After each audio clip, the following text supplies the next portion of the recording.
First of all, I want to make sure I look good when I'm making this video. Okay, I do.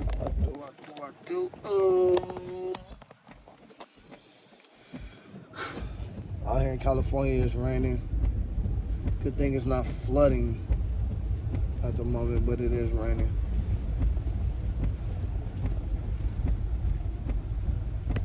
How to sustain a relationship. Here we go. Fellas, leave your ego at the door. You gotta be able to compromise and be humble enough to listen to your significant other.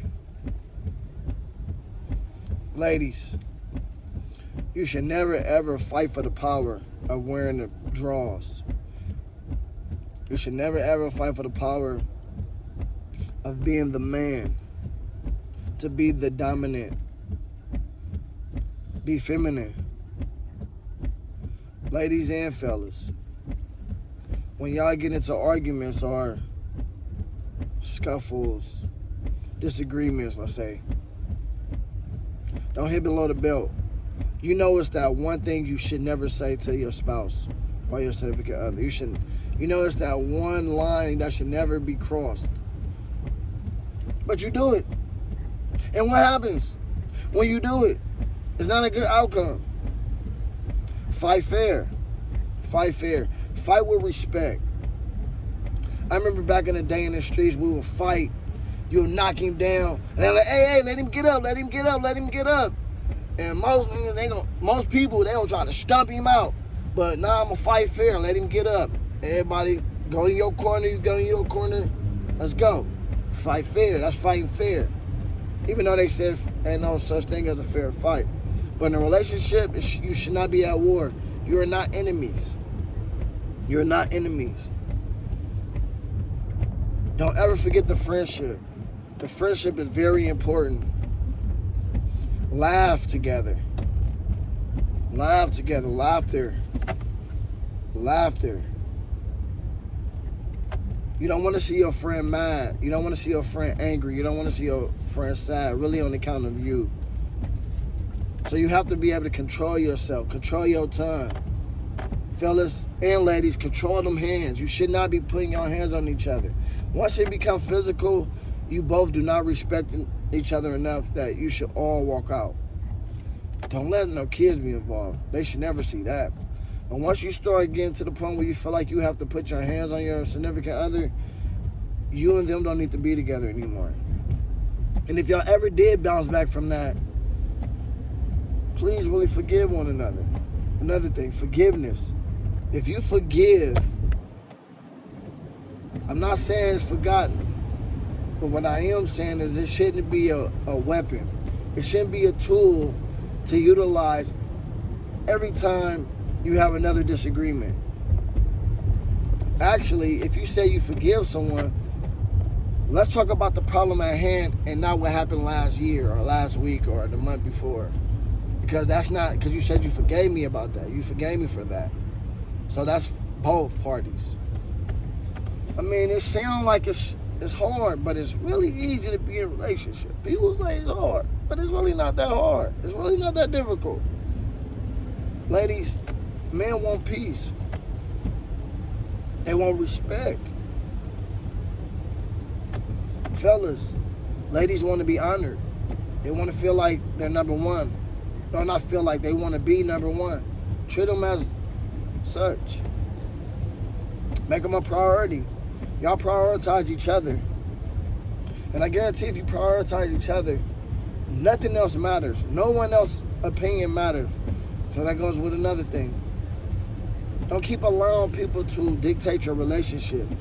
When y'all get in a disagreement or, scuffle, whatever you want to call it, everyone doesn't need to know. You should have one point person, probably a therapist, probably a person that you can trust that's not biased, that will actually give it to you straight as well and say you was wrong and make you hold yourself accountable for it. But not everyone in your family should know. Not all of your friends should know. So you should be able to trust someone with that information. That way you don't have everyone's opinions. And now people like, girl, you going back with him, and oh, bro, you should leave her. Nah, you need someone who will give you sound advice that will make you feel okay about whatever decision you make.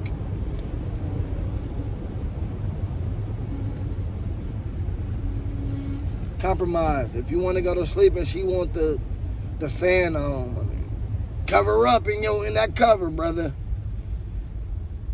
But ladies, if it's gonna make them sick, turn down that fan a little bit. You know, it's just really about give and take, give and take. It's not always about the material things. Be affectionate.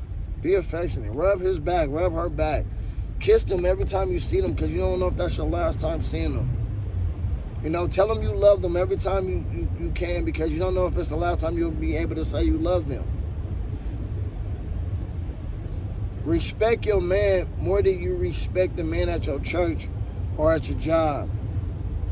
Fellas, respect your woman more than you respect the ladies at your job or at your church or in the grocery store. Like, they should have the highest respect. Y'all should have the highest respect for one another.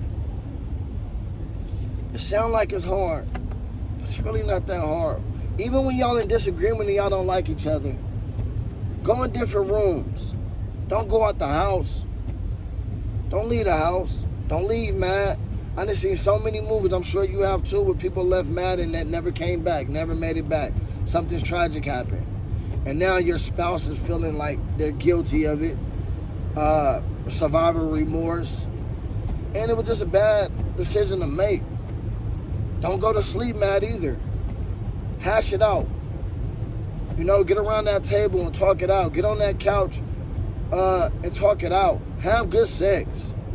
Always have sex. Shoot, I don't care what nobody say. Have sex. Work out together. Have sex. Eat together. Pray together. When you're not filling up to par, when y'all are mad at each other, pray together. Pray together. Let God be in the midst at all times. If you're not so spiritual, meditate together. Keep your bond close, which means time is what brings the bond closer. Time. Spending time with one another. Ladies, if the fella's over, do what you gotta do, cook, whatever. But go in the back, please. Or go with your friends somewhere. You don't have to be all in everybody's face. Because men are men, and men gonna look. And if you got a nice body, men looking. Period. And now your man feeling some type of way. Not that he got to be insecure or anything, but now you got to watch him. He got to watch you. Now, and he should be able to trust you. He should be able to trust. But why even put him in that situation? You know?